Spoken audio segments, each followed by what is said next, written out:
انسان اندر کی سوچ سے چلتا ہے، اس کے گلے میں رسی ڈال کے اسے کھینچا نہیں جا سکتا، اس کو ڈنڈے سے، طاقت سے، باہر کی قوتوں سے، جیسے جانور سے کام لیا جاتا ہے، اس سے کام نہیں لیا جا سکتا۔ یہ جو اپنا منصوبہ بناتا ہے، جو زندگی کا طرز بناتا ہے، جس طرز کو یہ پسند کرتا ہے، کسی کو ناپسند کرتا ہے، وہ سب اس کے اندر کی سوچ ہوتی ہے۔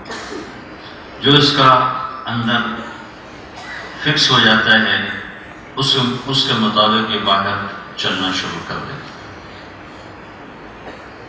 باہر دو طاقتیں ہیں، ایک غلط ایک صحیح ہے۔ فَهَدَيْنَاهُ النَّجْدَيْنِ، دو راستے ہیں، ایک غلط ہے ایک صحیح ہے۔ باقی جتنی مخلوق ہے وہ نہ غلط کرتی ہے نہ ان کے اندر غلط جاتا ہے۔ انسان کے علاوہ جتنی مخلوق ہے نہ وہ غلط کرتے ہیں نہ ان کے اندر غلط فیل ہو سکتا۔ آپ سیب کو جتنا مرضی سیب کے درخت کو سمجھاؤ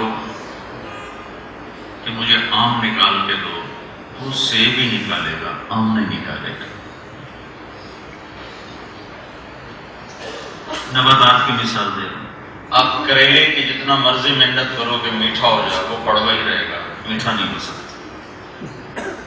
ان کے اندر نہ غلط جاتا ہے نہ وہ غلط کرتے ہیں۔ جتنی مخلوق ہے ساری انسان کے سوا، آپ شیر کے آگے پلاؤ رکھ دو اور اس کے منتیں شروع کر دو، کھا لو، بڑی محنت سے پکایا، کہے گا میرا پرہیز۔ اس کے آگے گوشت رکھو تو وہ کھائے، پکا ہوا رکھو تو نہیں کھائے گا، کہ وہ تو کھا، مجھے کچا لا کے۔ نہ غلط جاتا ہے اس کے اندر نہ وہ غلط کرتا ہے۔ بکری کے آگے آپ گوشت رکھ دو، وہ ادھر منہ کر کے بیٹھ، جتنے مرضی ڈنڈے مار دو نہیں کھائے گی۔ گھاس رکھو تو منہ مارنا شروع کر دے گی۔ کہ انسان کے علاوہ جتنی مخلوق ہے نہ غلط کرتی ہے نہ ان کے اندر غلط فیڈ ہوا ہے۔ انسان ایک مخلوق ہے، فَأَلْهَمَهَا فُجُورَهَا وَتَقْوَاهَا، تیرے اندر دونوں طاقتیں ڈال دی ہیں، غلط کرنے کی بھی ٹھیک کرنے کی۔ ڈاکٹر پڑھا لکھا جی، شوگر کا مریض، اس کے آگے مٹھائی رکھو ضرور کھائے گا۔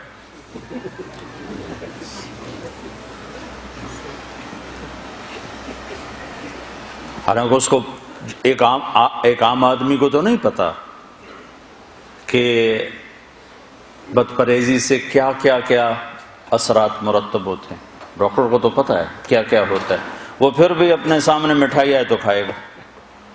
فَأَلْهَمَهَا فُجُورَهَا وَتَقْوَاهَا، دونوں طاقتیں موجود ہیں، غلط کرنے کی بھی ٹھیک کرنے کی۔ یہ تو ایک مادی مثال دی ہے، اس کا جسم پہ غلط اثر پڑتا ہے۔ یہ زبان ہے، اس سے یہ سچ بھی بول سکتا ہے، جھوٹ بھی بول سکتا ہے۔ جھوٹ بولنے کا جسم پہ کوئی اثر نظر نہیں آتا، لیکن روح داغدار ہو جاتی، روح پہ سیاہی چھا جاتی۔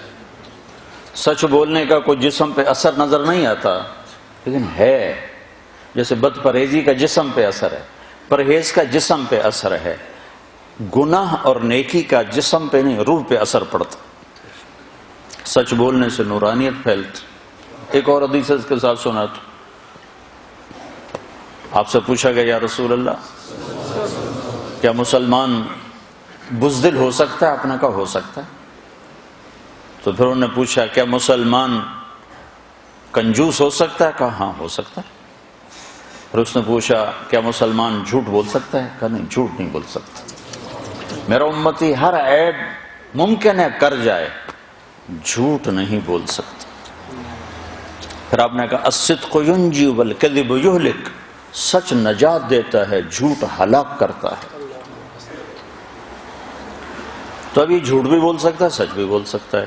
چلتا اندر کی طاقت سے ہے، باہر کی طاقت سے نہیں۔